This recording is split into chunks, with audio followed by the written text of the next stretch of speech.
وبلغنا رسوله النبي الكريم ونحن على ذلك لمن الشاهدين والشاكرين والذاكرين والحمد لله رب العالمين۔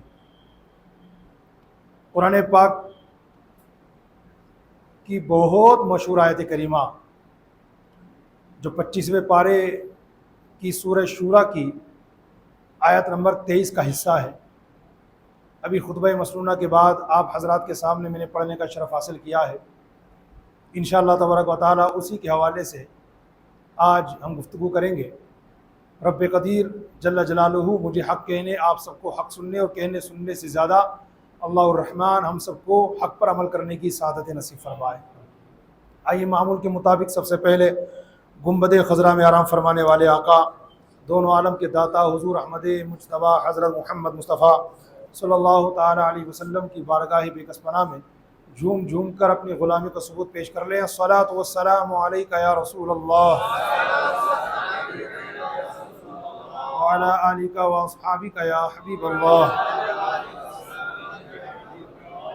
الصلاۃ والسلام علیک یا نبی اللہ وعلی آلک واصحابک یا نور اللہ صلی اللہ تعالی علیہ وسلم۔ نویت سنت الاعتکاف۔ محرم الحرام شریف کا بابرکت مہینہ ہمارے درمیان جلوہ گر ہو چکا ہے، اپنی برکتیں لٹا رہا ہے۔ اللہ عز و جل ہم سب کو اس مبارک مہینے کی برکتوں سے مالا مال فرمائے۔ محرم شریف کا مہینہ کیا آتا ہے کہ کربلا والوں کی یاد تازہ ہو جاتی ہے، اور اس محرم شریف کے مہینے کو بڑی فضیلتیں حاصل ہیں۔ باقاعدہ اس مہینے کو حدیث پاک میں شہر اللہ کہا گیا ہے، یعنی اللہ کا مہینہ۔ روایتوں میں آتا ہے کہ ایک شخص رسول گرامی وقار صلی اللہ علیہ وسلم کی بارگاہ میں حاضر ہوا اور عرض کی، یا رسول اللہ مجھے یہ بتائیے کہ اگر میں رمضان کے علاوہ اور کسی مہینے میں روزے رکھنا چاہوں تو کس مہینے میں رکھوں؟ تو اللہ کے پیارے رسول صلی اللہ علیہ وسلم نے ارشاد فرمایا، اگر تم رمضان کے فرض روزوں کے علاوہ دوسرے مہینوں میں روزے رکھنا چاہو تو محرم کے روزے رکھو، اس لیے کہ یہ شہر اللہ یعنی اللہ کا مہینہ ہے۔ حضرت عثمان نہدی رحمۃ اللہ تعالی علیہ فرماتے ہیں، صحابہ کرام 3 عشروں کی بہت تعظیم کیا کرتے تھے۔ عشرہ مطلب 1 سے لے کر 10 جو 10 دن ہوتے ہیں، 10 دن کے پیکیج کو عشرہ کہا جاتا ہے۔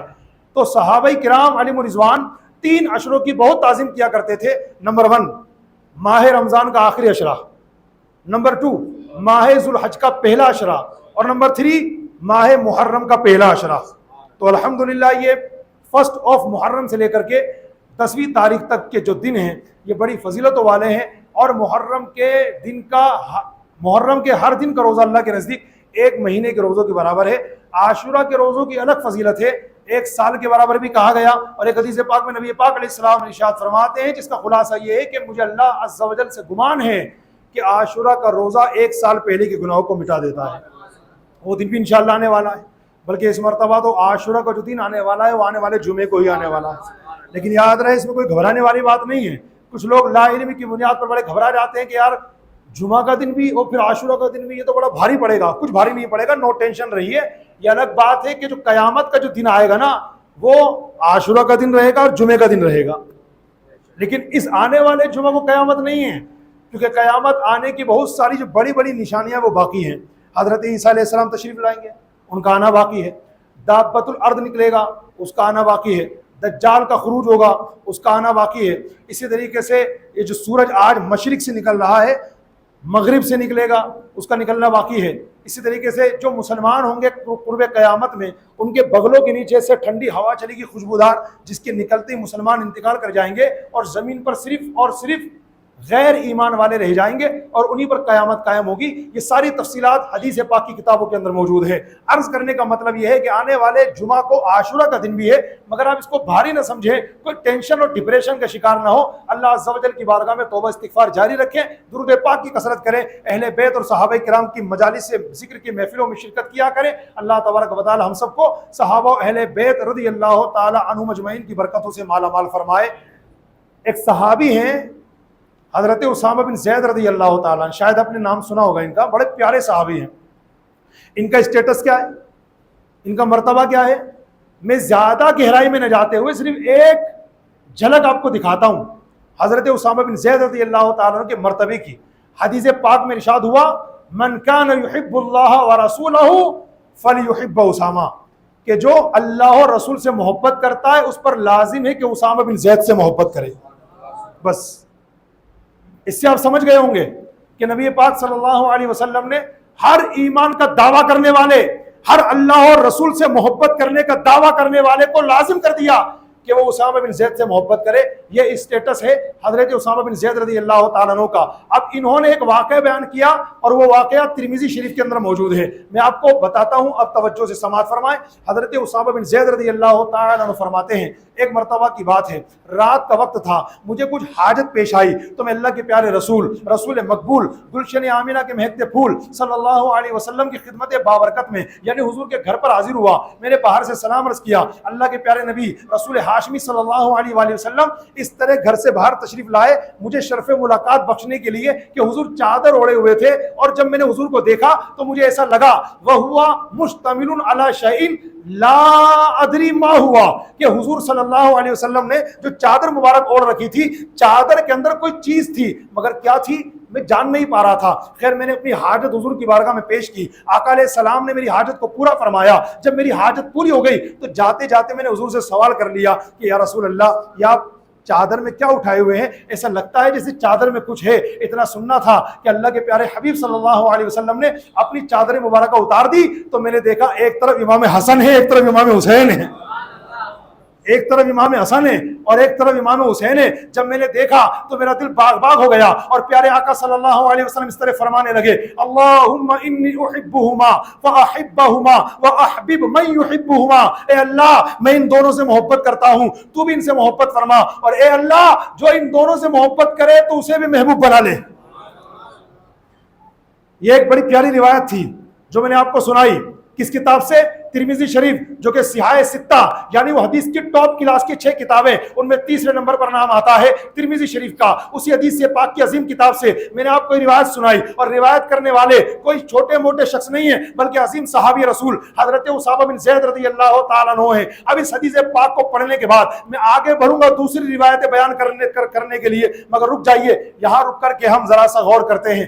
نبی پاک صلی اللہ علیہ وسلم نے اپنے ان بچوں کو، اپنے ان بیٹوں کو، اپنے ان نواسوں کو کتنا پیار دیا. جی ہاں، جو میں نے ایک لفظ استعمال کیا نا ابھی، حضور نے اپنے بیٹوں کو کتنا پیار دیا. یہ میں نے امام حسن و حسین کو حضور کا بیٹا صرف میں نے نہیں کہا بلکہ میں نے حضور خود ان کے بارے میں فرماتے ہادان ابنایا، یہ دونوں میرے بیٹے ہیں، اور آگے فرماتے وہ ابنا ابنتی، اور میرے نواسے ہیں. امام حسن و حسین میرے بیٹے بھی ہیں اور میرے نواسے بھی ہیں. نبی پاک علیہ السلام ان سے بہت پیار فرماتے ہیں. تو اس حدیث پاک جو بھی آپ کو میں نے سنائی حضرت اسامہ بن زید والی، کہ نبی پاک علیہ السلام چادر مبارک میں دونوں کو اٹھائے ہوئے تھے، امام حسن حسین کو. اگر ہم ذرا سا غور کریں گے اس حدیث پاک میں تو ویسے تو جانکاری کے لیے بہت ساری چیزیں ہم کو مل جائیں گی، لیکن میں 2 باتیں یہاں پیش کرنا چاہوں گا. نمبر 1، پہلی بات تو یہ کہ میرے آقا صلی اللہ علیہ وسلم بچوں سے کتنی محبت فرماتے ہیں. مسلمانوں، کون سے ماں باپ ہیں جو اپنے بچوں سے پیار نہیں کرتے؟ اور کون سے ماں باپ ہیں جنہیں اپنے بچوں سے لگاؤ نہیں ہے؟ ہر ماں باپ اپنے بچوں سے پیار کرتے ہیں، بلکہ میں کہتا ہوں بے انتہا پیار کرتے ہیں. لیکن ایسا لگتا ہے کہ آج کے اس ویری بزی دور میں ماں باپ اپنے بچوں کو ٹائم نہیں دے پا رہے ہیں، اور یہ حقیقت ہے. اگر کوئی اس کا انکار کرے گا تو ٹھیک ہے، وہ اپنا جانے، لیکن میں حقیقت بتا رہا ہوں اور آپ بھی اپنے پر غور کر لیں. آج جو باپ لوگ کما رہے ہیں ان میں 2 کیٹیگری. نمبر 1، ایک تو وہ جو غریب ہیں، ایک وہ جو امیر ہے. غریب دن بھر محنت مزدوری کر رہا ہے، محنت کا کام کر رہا ہے، تھکن سے چور ہو کر گھر آتا ہے. اب بچے اگر پاپا پاپا کے آنا بھی چاہتے ہیں تو اس کی ماں یا دوسرے گھر والے بچوں کو دور کر دیتے ہیں، بیٹا ابھی دور ہو جاؤ، پاپا تھکے ہوئے ہیں. تو کمانے کی فکر کی بنیاد پر باپ اتنا تھک کے چور ہو جاتا ہے پورے دن. اب پیار کے پیاسے بچے اس کے پاس آ کر پیار محبت حاصل کرنا چاہتے ہیں، مگر وہ اپنے پاپا سے، اپنے باپ سے حاصل نہیں کر پا رہے. ایک وہ باپ ہوتے ہیں جو غریب نہیں ہے، امیر گھرانے کے ماشاءاللہ، آفس میں بیٹھ کر اے سی کے نیچے کام کرتے ہیں. ان کو کوئی اتنا محنت مزدوری والا کام نہیں کرنا ہوتا، لیکن چونکہ دماغ تھک جاتا ہے، ان کا دماغ تھک جاتا ہے، چڑچڑاپن آ جاتا ہے. اب گھر جانے کے بعد اگر بچے قریب آنا چاہیں تو غصہ آ جاتا ہے، چڑچڑاپن آ جاتا ہے، بچوں کو دور کر دیا جاتا ہے. یا آج کی میں ایک حقیقت آپ کے سامنے بتا رہا ہوں، اگرچہ کڑوی حقیقت ہے مگر آپ کو ماننی پڑے گی. آج ہمارے بچوں کو پیار نہیں مل پا رہا، پھر کیا مل رہا ہے؟ موبائل مل رہا ہے، ویڈیو گیم مل رہا ہے، LCD پر کارٹون مل رہا ہے. ہمارا پیار بچوں کو نہیں مل پا رہا. نبی پاک صلی اللہ علیہ وسلم کی ادائیں بتاؤں میں آپ کو. حضور پاک صلی اللہ علیہ وسلم امام حسن حسین کو سونگا بھی کرتے تھے، چوما بھی کرتے تھے. آقا علیہ السلام ان کے منہ پر بوسہ لیا کرتے تھے. بلکہ صحابہ کرام بیان کرتے ہیں ہم نے کتنی بار دیکھا نبی پاک صلی اللہ علیہ وسلم امام حسن حسین کی زبان کو چوس لیا کرتے تھے. زبان حضور پاک علیہ السلام ان کی چوسا کرتے تھے، ان کو سونگا کرتے تھے جیسے ہم پھولوں کو سونگتے ہیں. اور آقا علیہ السلام ان کو سونگا کرتے، ارشاد فرماتے ہما ریحانتی، یہ دونوں میرے پھول ہیں. ان کو اٹھانا، کندھے پر بٹھانا. بلکہ یہ روایتیں بھی حدیث پاک میں موجود ہے، آقا علیہ السلام اپنے بچوں کو خوش کرنے کے لیے اپنے مبارک گھٹنے زمین پر رکھ دیتے، اپنے ہاتھ زمین پر رکھ دیتے اور سواری کی شکل اختیار فرما لیتے اور حسنین کریمین کو اپنی پیٹھ پر بٹھا کر کے کھلایا کرتے. یہ بچوں سے پیار کرنا حضور کی سنت ہے. بچوں کو گود میں اٹھانا حضور کی سنت ہے. بچوں کے بوسے دینا، ان سے پیار کرنا حضور کی سنت ہے. آج ہم نے اپنے بچوں کو یہ پیار دینا بند کر دیا. معافی چاہ کے کہہ رہا ہوں، یہی وجہ ہے آج ہمارے بچوں میں چڑچڑاپن آ گیا. ہمارے بچوں میں جو جذبات کھل کر کے باہر نکلنے چاہیے تو وہ نہیں نکل پائے، جس کی بنیاد پر ہمارے بچوں میں چڑچڑے پن کی صفت پیدا ہو گئی. جلدی غصہ ہو جاتے ہیں، بات نہیں مانتے، ضدی ہو جاتے ہیں. کیوں؟ ماں باپ کا پیار نہیں مل پا رہا. جیسے بچہ آئے گا باپ سوچے گا مجھے پریشان کرے گا، لے لے لے لے لے تو کارٹون دیکھ لے، لے لے موبائل لے لے. تو جس عمر میں بچوں کو باپ کا پیار ملنا چاہیے تھا، فزیکل اٹیچمنٹ کہتے ہیں اس کو، فزیکل اٹیچمنٹ، وہ نہیں مل پا رہی.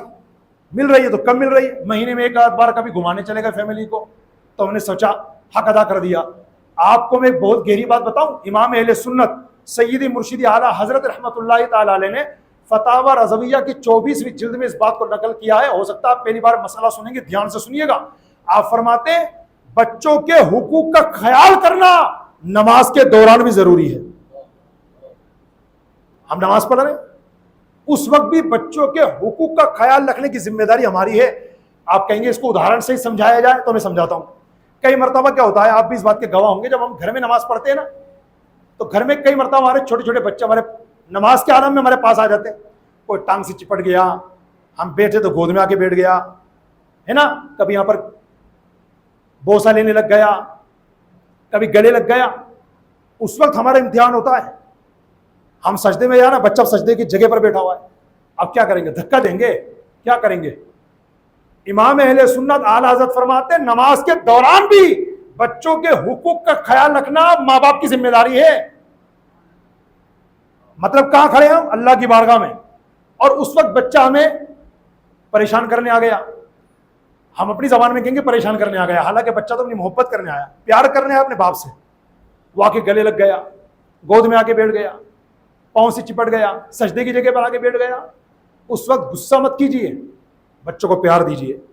نماز کے دوران بھی بچوں کے حقوق کا خیال رکھنے کی ذمہ داری ماں باپ کی. امام اہل سنت اعلیٰ حضرت نے فتاوی رضویہ میں ارشاد فرمایا یہ ان کے حقوق میں سے ہے. یہ اسٹیٹس ہے بچوں کا بھی اسلام میں. لیکن آج ہمارے بچوں کو، میں معذرت کے ساتھ کہہ رہا ہوں، آج ہمارے بچوں کو وہ پیار نہیں مل پا رہا جو ملنا چاہیے. ہم کتنی مرتبہ غور کیجئے گا، آج چلے غور، آج جمعہ کا دن بھی ہے ماشاءاللہ، اور چونکہ نیا اسلامی سال بھی شروع ہو گیا، چلو اس بنیاد پر ہم اپنے کو ذرا سا چیک کرتے ہیں. اور اگر ہمارے اندر یہ بری صفت موجود ہے تو امام حسن و حسین کے صدقے میں آج اس بری صفت کو نکالنے کی کوشش کریں. چیک کریں اپنے آپ کو صبح سے لے کر شام تک. نمبر 1، کتنا ٹائم بچوں کو دیتے ہیں ہم. نمبر 2، جتنا ٹائم ہم نے بچوں کو دیا ان میں کتنی مرتبہ بچوں کو جھاڑا، کتنا مارا، کتنا چلایا ان کے اوپر، اور پیار کتنا دیا. یہ چیک کر لیجیے پلیز. میں ایک آپ کو ٹائم دیتا ہوں تھوڑا سا، مجھے بھی اور آپ کو بھی، ہر ایک کو چیک کرنا ہے. کیونکہ ہم نے اپنے بچوں کا اس طریقے سے فزیکل دھیان نہیں دیا، ان کے حقوق ادا نہیں کیے، تو کیا آپ سمجھ رہے ہیں قیامت میں بچ جائیں گے؟ ہرگز نہیں. قیامت کے دن ہم سے جو سوالات کیے جائیں گے ان میں کچھ سوالات ہماری فیملی کے تعلق سے بھی ہوں گے. ہم نے بچوں کے ساتھ کیا رویہ اختیار کیا. تو پلیز اچھا ایک مرتبہ ایک بات اور بتاؤں، ہمارے ہاں بچوں سے جو دور رہا جاتا ہے نا، جیسے بچہ آ رہا ہے تو اس کو گود میں نہیں لے رہے. اس کی ایک وجہ پتہ ہے کیا ہوتی ہے؟ کچھ باپ لوگ اپنے آپ کو بڑا پاکیزہ سمجھتے ہیں. پیشاب کر دیا تو میرے اوپر آ کے میرے کپڑے خراب ہو جائیں گے، اس کو دور کر، اس کو دور کر. اللہ پاک نے ہمیں کس کی سیرت اپنانے کا درس دیا قرآن پاک میں؟ نبی پاک صلی اللہ علیہ وسلم کی. پڑھی آیت کریمہ لقد کان لکم فی رسول اللہ اسوۃ حسنہ. رسول اللہ صلی اللہ علیہ وسلم کی زندگی میں تمہارے لیے بہترین نمونہ موجود ہے. اب میں آپ کو آقا علیہ الصلوۃ والسلام کی مبارک زندگی کا ایک واقعہ بتاتا ہوں. جب امام حسین رضی اللہ تعالیٰ عنہ بچپن کے زمانے میں تھے, صحابہ کرام بیان فرماتے ہیں کہ ایک مرتبہ آقا علیہ الصلوۃ والسلام ہمارے درمیان تشریف فرما تھے. ہمیں دین کی باتیں بتا رہے تھے, اللہ اور رسول کی, شریعت کی, مذہب اسلام کی, بھلائی کی, انسانیت کی باتیں بتا رہے تھے. اتنے میں سیدنا امام حسین رضی اللہ تعالیٰ عنہ اپنے ننھے ننھے قدموں سے چل کر کے نانا جان کی بارگاہ میں آئے, گود میں آ کے بیٹھ گئے, پھر کھڑے ہوئے اور سینے سے چمٹ گئے, اور پھر اپنے پاؤں اوپر اٹھا لیے اور حضور علیہ السلام کے سینے پر چڑھ گئے. اب چونکہ ننھے منھے شہزادے تھے, بچے تو بچے ہوتے, اور پھر امام حسین رضی اللہ تعالیٰ عنہ تو ماشاءاللہ ہمارے سارے بچے ان کے قدموں پر قربان. امام حسین رضی اللہ تعالیٰ عنہ اپنے نانا جان کی بارگاہ میں آئے, گود میں بیٹھے, پھر کھڑے ہوئے, گلے سے لگ گئے, اس کے بعد سینے پر چڑھ گئے, اور پھر چونکہ شہزادے تھے نا تو ان کو جو کرنا تھا وہ کر دیا. اب کیا ہوا, صحابہ کرام جلدی سے لپکے امام حسین کو اٹھانے کے لیے. حضور نے فرمایا ابنی میرے بیٹے کو چھوڑ دو, اس کو جو کرنا وہ کر لے دو. جب امام حسین رضی اللہ تعالیٰ اب کے شہزادے جب اپنی ضرورت سے فارغ ہو گئے تو آقا علیہ الصلوۃ والسلام نے پانی منگوایا اور اپنے مقدس کپڑوں کو دھو لیا. اس سے یہ ہمیں درس دیا جاتا ہے کہ ہم اپنے بچوں کو صرف اس لیے دور نہ کریں کہ آ جائے گا میرے کپڑے خراب ہو جائیں گے, آ جائے گا بھی پیشاب کر دے گا, آ جائے گا تو بھی گندگی کر دے گا, آ جائے گا تو یوں بھی پریس کروا کے بھی تو پہنے ہیں, میری سلوٹیں ہو جائیں گی, پریس خراب ہو جائے گی. یہ کپڑے کے بچوں سے زیادہ پیارے ہو گئے آپ کو, ہو گئے. تبھی تو آج کپڑے ہمارے قریب ہیں, بچے ہم سے دور ہو گئے. اور یہی بچے جب بڑے ہو جاتے ہیں تو پھر کیا گل کھلاتے ہیں. آج ہمارا معاشرہ اس بات کا گواہ ہے. کتنے ماں باپ ہیں جو آج اپنے جوان بچوں کا رونا رو رہے ہیں, تعویذات کے بستوں پر آتے ہیں, حضرت تعویذ دے دیجیے, میرا بچہ میرے ہاتھ سے نکل گیا, حضرت تعویذ دے دیجیے, ابھی تک تو صحیح تھا, جیسے شادی ہوئی پتہ نہیں کیسے کیسے بولنے لگ گیا. پھر پتہ کیا کہتے ہیں, پتہ نہیں آ کر کے ہماری بہو نے کیا کھلا دیا اس کو. اب خواہ مخواہ بیچاری بے قصور بہو ماری جاتی ہے. اس نے کچھ نہیں کیا, جو کچھ کیا وہ آپ نے کیا. آپ نے کیا کیا؟ جو اسلامی تربیت اپنے بچوں کی کرنی چاہیے تھی بچپن میں وہ آپ نے نہیں کی. تو حضور کا فرمان نہیں سنا کیا, کما تدین تدان, ٹیٹ فار ٹیٹ, ہے نا, تم جیسا کرو گے ویسا بھرو گے. تو آج یہ دن دیکھنے کو مل رہے ہیں ہمیں. جن کے بچے اب چھوٹے ہیں بھی بڑے ہو گئے ان سے بھی میری گزارش ہے, لیکن جن کے بچے بھی بچے ہیں, چھوٹے ہیں, پلیز آج اپنے بچوں کو سنبھال لیجئے. یہ جو بات پر اپنے بچوں کو چپ کرانے کے لیے اپنا سینہ دینے کے بجائے, اپنی گود دینے کے بجائے, اپنا ہاتھ دینے کے بجائے, اپنا کندھا دینے کے بجائے ہم ان کو موبائل دے دیتے ہیں, ویڈیو گیم لگا کے دے دیتے ہیں, LCD کے سامنے کارٹون لگا کے دے دیتے ہیں. یہ بچوں کی تربیت پر بھی اور بچوں کے ذہن و دماغ پر بھی بہت زیادہ خطرناک اثر ڈال رہا ہے. اور آپ ابھی سے بچوں میں یہ جس کو انگلش میں کہتے ہیں جنریشن گیپ وہ پیدا کر رہے ہیں آپ. جنریشن گیپ کا سیدھا مطلب یہ ہوتا ہے کہ بچے اپنے ماں باپ سے دور ہوتے چلے جا رہے ہیں. ہم جب بچے تھے نا, میں اپنی بات تو کیا کروں, میں تو خیر ابھی 35 سال کا ہوں, یہاں جو ہمارے بڑے بزرگ بیٹھے ذرا پوچھنا ان سے. آج کے دور کے بچے, خاص طور سے میں جو بچے مدرسے کی لائن سے دور ہوتے ہیں, عاشقان رسول کی صحبت سے دور رہتے ہیں, جن کو صرف ماڈرن ایجوکیشن کا نشہ پلایا گیا ہے, بیٹا تمہیں ڈاکٹر بننا ہے, انجینئر بننا ہے, پروفیسر بننا ہے, بیٹوں میں تمہیں لائر بننا ہے, ہاں بیٹا میری کوشش ہے تمہیں پائلٹ بننا ہے. جن بچوں کو یہ پلایا گیا نا, تو آج کی سچویشن میں ایک یہ بھی حقیقت ہے, بھلے کوئی سویکار کرے نہ کرے مگر کرنی پڑے گی, کیونکہ حقیقت ہے, کوئی جھوٹ نہیں ہے. آج وہ بچے اپنے ماں باپ کا کتنا ادب کرتے ہیں. ماں کا قدم کتنا عالی شان قدم ہے. میں نہیں کہتا, میرے حضور نے جس کے بارے میں فرمایا تھا الجنت تحت اقدام الامہات, جنت ماؤں کے قدموں کے نیچے ہے. ایسے بچے جن کو آپ نے بہت محنت کے ساتھ ماڈرن ایجوکیشن کے اندر آگے بڑھایا ہے, ایسے کتنے بچے جو آپ کی ماں یعنی اپنی ماں کے قدم چومتے ہیں, والد صاحب کا ہاتھ چومتے ہیں, ادب کے ساتھ کھڑے ہوتے ہیں. میں بالکل منع نہیں کر رہا کہ میں ماڈرن ایجوکیشن کی لائن میں جو بچے جاتے ہیں, انگلش لائن میں جو بچے جاتے ہیں, وہ اپنے ماں باپ کا اس طرح احترام نہیں کرتے کرنے والے, مگر پرتیشت کتنا ہے, پرسنٹیج کتنا ہے. اور آپ اس کے مد مقابل میں دینیات کی لائن میں آئیے, اسلامیات کی لائن میں آئیے, ہمارے بچوں کو مدرسوں میں باقاعدہ یہ سکھایا جاتا ہے کہ بیٹا اپنے ماں باپ کے سامنے ایسا رہنا چاہیے جیسا غلام بادشاہ کے آگے رہتا ہے. ماں باپ چلے تو ان کے آگے مت چلو، ان کے پیچھے چلو. جب بات کرنی ہے ماں باپ کے سامنے تو اپنی آواز کو دھیرے کرو، ان کی آواز پر اپنی آواز کو بلند نہیں کرنی، ان سے آنکھیں نہیں ملانی، زبان درازی نہیں کرنی. یہ ادب کہاں سکھایا جاتا ہے؟ اسلامیات میں سکھایا جاتا ہے، دینیات کی پڑھائی میں سکھایا جاتا ہے. میں منع نہیں کر رہا، پھر کہہ رہا ہوں وہاں بھی ہے مگر پرتیشت کتنا ہے. اور ہمارے جو لوگ اس طریقے آج غلط فہمی کے شکار ہیں وہ ذرا غور کر لیں اپنے اوپر. تو میرے بھائیوں، یہ آج جو جنریشن گیپ بڑھتا چلا جا رہا ہے اور فزیکل اٹیچمنٹ میں جو کمی آ رہی ہے، ماں باپ کی ذمہ داری ہے آج اس کو سنبھال لیں تو بہتر رہے گا، ورنہ پھر آنے والا وقت اس وقت سے زیادہ برا ہوگا اور پھر کسی اور کو دوش دینے کے بجائے آپ خود اپنے آپ کو دوش دیجیے گا، اسی میں عقل مندی رہے گی. تو پیارے آقا صلی اللہ علیہ وسلم کی اس حدیث پاک سے جو ترمذی شریف سے میں نے ابھی پڑھ کے سنایا آپ کو، اس سے ایک تو بچوں سے پیار کرنے کا ہمیں سلیقہ ملا کہ نبی پاک صلی اللہ علیہ وسلم بچوں سے کتنا پیار فرماتے، انہیں چوما کرتے، سونگا کرتے، کندھے پر بٹھا لیتے. اس طرح آقا علیہ السلام اپنے مبارک گھٹنے زمین پر رکھ دیتے، ہاتھ زمین پر رکھ دیتے اور سواری کی شکل اختیار فرما لیتے. امام حسن حسین آپ کی پیٹھ پر آ کر کے بیٹھ جاتے. کتنا پیارا انداز ہے بتائیے. وہ نبی علیہ السلام جن کے قدموں کی خاک کو چومنے کے لیے فرشتے ترستے ہوں، وہ اپنے شہزادوں کے ساتھ کتنا پیار بھرا سلوک فرما رہے ہیں. تو ہمیں کتنی باتیں اس سے سیکھنے کو مل رہی ہیں. دوسری بات اور بتاتا ہوں اس حدیث پاک سے جو میں نے کہا تھا کہ دو باتیں بتاؤں گا. دوسری بات آقا علیہ السلام نے کیا دعا کی؟ اللہم انی احبہما فاحبہما واحبب من یحبہما. اے اللہ میں ان دونوں سے محبت کرتا ہوں، تو بھی ان سے محبت فرما، اور اے اللہ جو ان سے محبت کرے تو اس کو بھی محبوب بنا لے. یہ کیا ہے؟ یہ محبت اہل بیت کی تاثیر ہے.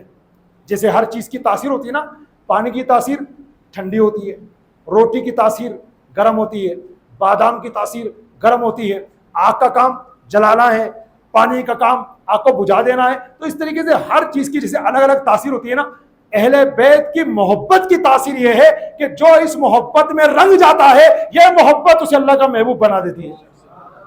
اور کیسے محبوب بناتی ہے اس کی میں ایک یا دو واقعہ آپ کو سناتا ہوں. حضرت بشر حافی رحمۃ اللہ علیہ کا نام سنا ہوگا آپ نے. کون بشر حافی؟ ولی بننے سے پہلے جو صرف شرابی نہیں تھے بلکہ شراب کا بہت بڑا اڈا چلاتے تھے معاذ اللہ. اسی شراب کے نشے میں دودھ کہیں سے جا رہے تھے. ایک مرتبہ راستے میں زمین پر ایک کاغذ کا ٹکڑا پڑا ہوا ملا جس پر اللہ پاک کا نام لکھا تھا. تڑپ گئے، اس کو اٹھایا، صاف کیا، چوما سر پہ رکھا، خوشبو خریدی، اسے معطر کیا، اونچی جگہ تعظیم سے رکھ دیا. اس زمانے کے ولی کے خواب میں اللہ کی طرف سے بشارت دی گئی کہ بشر کے پاس جاؤ اور اس سے کہہ دو اللہ پاک نے سلام ارشاد فرمایا ہے اور فرمایا ہے جس طرح تم نے ہمارے نام والے کاغذ کو معطر کیا ہم تمہاری زندگی کو خوشبودار کر دیں گے. یہ سارے واقعات موجود ہیں نا. اس کے بعد بشر حافی رحمۃ اللہ تعالی علیہ کو ولایت کا بہت بڑا مرتبہ ملا. جب ان کا انتقال ہو گیا تو انتقال کے بعد کسی نے خواب میں دیکھ کر پوچھا حضرت کیسے خیریت سے تو ہیں؟ کہا ہاں اللہ نے بغیر حساب کے بخش دیا. کہ وجہ کیا بنی؟ فرمایا جب انتقال کے بعد اللہ کی بارگاہ میں میری حاضری ہوئی تو اللہ پاک نے فرمایا اے بشر سنو، ہم نے تم کو بھی بخشا اور تمہاری جس نے نماز جنازہ پڑھی اس کو بھی بخش دیا. تو جب میں نے اللہ پاک کی رحمت کا دریا جوش میں دیکھا تو میں نے بھی ہمت کر کے ادب سے عرض کیا مولا اتنا ہی کافی نہیں ہے میرے مولا، جو مجھ سے محبت کرے اس کو بھی بخش دے. تو اللہ پاک کی رحمت کا دریا مزید جوش پر آیا. فرمایا بشر حافی جاؤ، قیامت تک جو تم سے محبت کرے گا ہم نے اس کو بھی بخش دیا. یہ بشر حافی رحمۃ اللہ تعالی علیہ ارشاد فرماتے ہیں کہ ایک مرتبہ خواب میں مجھے نبی پاک صلی اللہ علیہ وسلم کی زیارت ہوئی تو اللہ کے پیارے حبیب علیہ السلام نے مجھ سے فرمایا اے بشر حافی کیا تم جانتے ہو کہ اللہ تعالیٰ نے تمہیں تمہارے زمانے کے ولیوں میں سب سے بڑا مرتبہ کیوں دیا؟ تو میں نے کہا نہیں یا رسول اللہ میں نہیں جانتا. تو حضور نے فرمایا 4 چیزیں ارشاد فرمائیں کہ ان 4 چیزوں کی بنیاد پر اللہ تعالیٰ نے تمہیں تمہارے زمانے کے ولیوں میں سب سے بڑا مرتبہ دیا. نمبر 1 تم میری سنت کی پیروی کرتے ہو. نمبر 2 نیک لوگوں کی خدمت کرتے ہو. نمبر 3 مسلمانوں کو نصیحت کرتے ہو. اور نمبر 4 فرمایا ان سب سے بڑھ کر یہ ہے کہ میرے صحابہ اور اہل بیت سے محبت کرتے ہو. تو صحابہ و اہل بیت سے محبت کا صلہ حضرت بشر حافی کو یہ ملا کہ زمانے کے اپنے زمانے کے جتنے ولی تھے ان میں سب سے بڑا مرتبہ حضرت بشر حافی کو عطا کیا گیا. ایک واقعہ اور سناتا ہوں میں آپ کو. محبت اہل بیت کا صلہ کیا ملتا ہے؟ ہم سب محبت اہل بیت والے ہیں نا ماشاءاللہ، صحابہ و اہل بیت سے پیار کرنے والے. اچھا اگر مجھے وقت ملا نا تو آخر میں یہ بھی بتاؤں گا کہ سچا عاشق اہل بیت کون ہے. ہاں خالی دعویٰ کرنے سے کچھ نہیں ہوگا, ورنہ آج وہ لوگ بھی دعویٰ کرتے ہیں کہ محرم کا مہینہ آتا ہے تو چھاتی پیٹ کے ان کو بتانا پڑتا ہے ہم حسینی ہیں, اور ہمیں بتانا نہیں پڑتا, ہمارے چہرے بتاتے ہیں کہ ہم حسینی ہیں. بتاؤں گا انشاءاللہ بھی کہ اہل بیت کا سچا عاشق کون ہوتا ہے, اور روایت بتاؤں گا انشاءاللہ. امام حسین نے فرمائی تھی وہ بات. تو عرض کرنے کا مطلب ایک واقعہ اور سنیے. بادشاہ تیمور لنگ گزرے ہیں, تیموری سلطنت کے پہلے حکمران تھے آپ. تو ان کا انتقال کا وقت آ گیا. جس بیماری میں ان کا انتقال ہوا نا, تو اسی بیماری کے عالم میں ان کے پاس حضرت زین الدین بغدادی بیٹھے ہوئے تھے. حضرت زین الدین بغدادی کے ساتھ اور بھی کچھ لوگ بیٹھے ہوئے تھے. تو لوگوں نے دیکھا بادشاہ تیمور لنگ کے چہرے پر کالک چھا گئی, ان کا چہرہ کالا پڑ گیا. تھوڑی دیر کے بعد پھر ماشاءاللہ اپنی حالت پر آ گیا. تو لوگوں نے پوچھا حضرت خیریت سے تو ہیں, ابھی ہم نے دیکھا آپ کا چہرہ کالا ہو گیا تھا.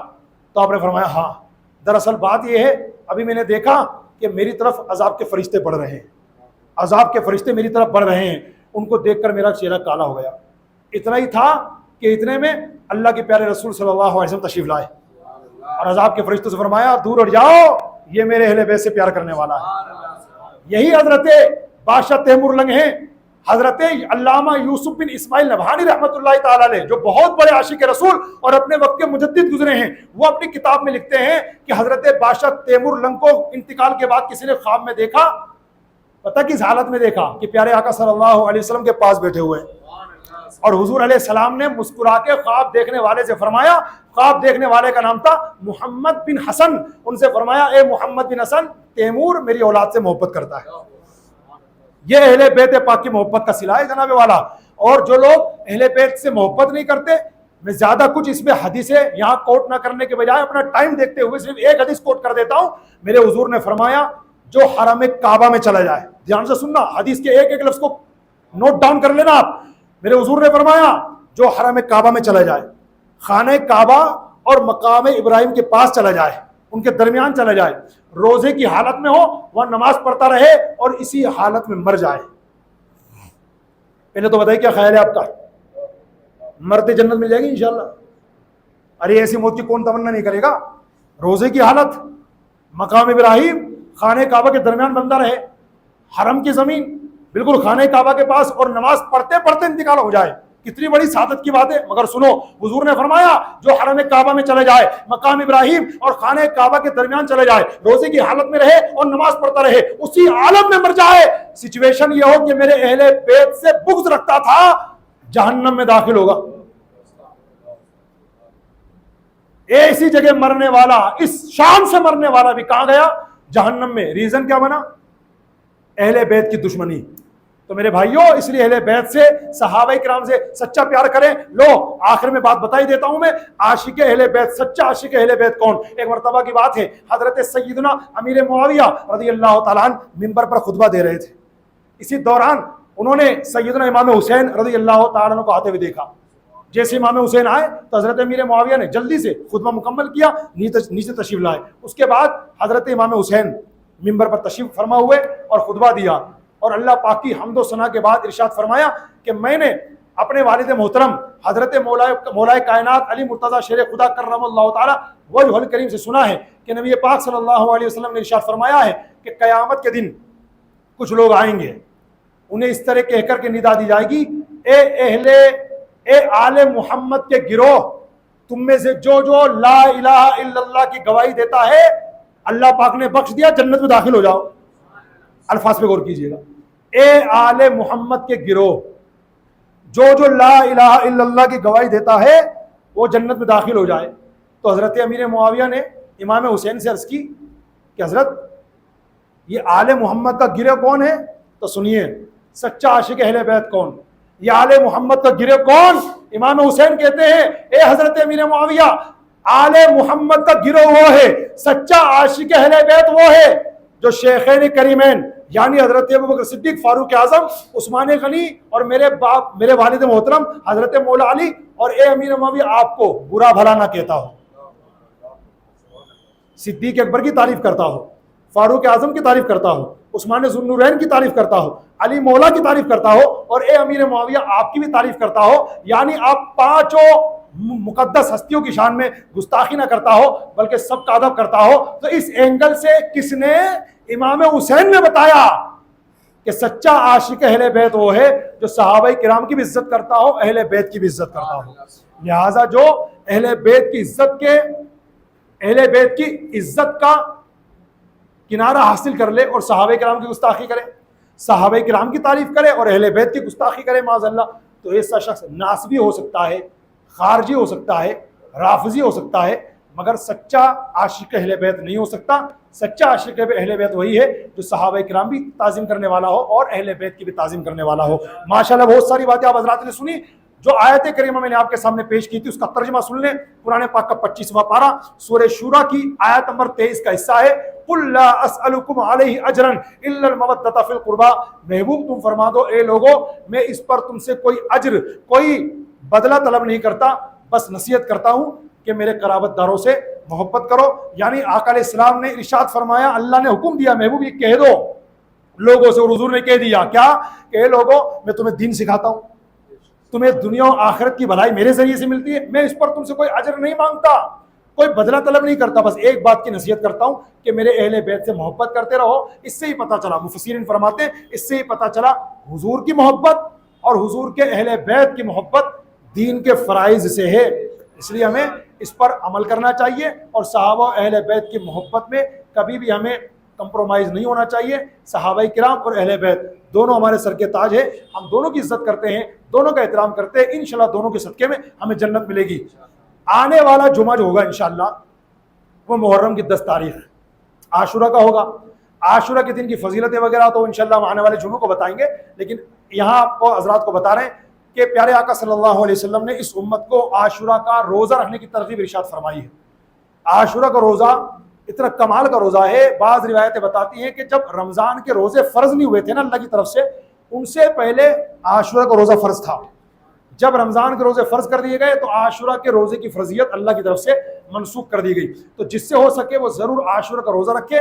عاشورہ کا سنگل روزہ رکھنا بھی جائز ہے، یعنی ایک روزہ آپ نے 10 محرم کا رکھ لیا بس، آگے پیچھے نہیں رکھا، بالکل جائز ہے، مگر بہتر یہ ہے کہ اس کے اندر ایک روزہ مزید جوائن کر لیا جائے۔ مطلب کیا ہے کہ عاشورہ کا روزہ تو رکھنا ہی ہے، 9 محرم کا یا 11 محرم کا روزہ اور ملا لیا جائے، اس لیے کہ آقا علیہ السلام جب مکہ پاک سے ہجرت فرما کر مدینہ پاک تشریف لائے تھے تو آپ نے ملاحظہ فرمایا کہ یہاں عاشورہ کے دن یہودی روزہ رکھتے ہیں۔ فرمایا کس بات کا روزہ رکھتے ہو، کس بات کی خوشی ہے؟ تو کہا اس دن اللہ نے ہمارے نبی موسیٰ علیہ السلام کو فرعونیوں سے نجات بخشی تھی، اس خوشی میں ہم روزہ رکھتے ہیں۔ تو اللہ پاک کے رسول نے فرمایا اے یہودیوں، حضرت موسیٰ علیہ السلام کے ہم تم سے زیادہ حقدار ہیں۔ تو آقا علیہ السلام نے خود بھی روزہ رکھا، اپنے غلاموں کو فرمایا، اور یہ بھی فرمایا کہ محرم 10 محرم کے ساتھ ساتھ ایک دن کا روزہ اور ملا لیا جائے تاکہ یہودیوں کی مخالفت ہو جائے۔ تو انشاءاللہ آنے والے جمعرات کو 9 محرم کی تاریخ رہے گی اور پھر جمعہ تو ہی 10 محرم کا۔ تو تمام عاشقان رسول جن سے ہو سکے یہ دعوت اپنے گھروں میں بھی عام کریں کہ انشاءاللہ آنے والے جمعرات اور جمعہ کو روزہ رکھنا ہے۔ پلس پوائنٹ بتا رہا ہوں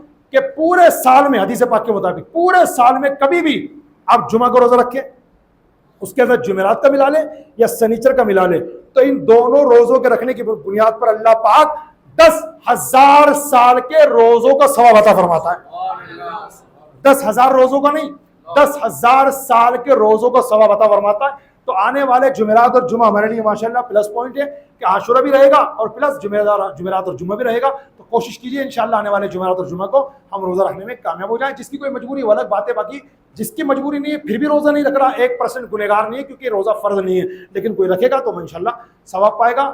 ہر سال کی طرح اس مرتبہ بھی اپنی مسجد سرائے والان میں 9 اور 10 محرم کو روزہ رکھنے والوں کے لیے روزہ افطاری کا اہتمام رہے گا۔ آپ حضرات سے گزارش ہے آپ چاہیں تو یہیں تشریف لے آئیے گا انشاءاللہ، اور روزہ افطاروں کی خدمت آپ کرنا چاہیں اپنے پاکیزہ کمائی سے، تو آپ جب نماز جمعہ کے بعد جانے لگے تو غلے میں انشاءاللہ اپنی طرف سے کلی اختیار کے ساتھ یہ رقم ڈال جائیے گا۔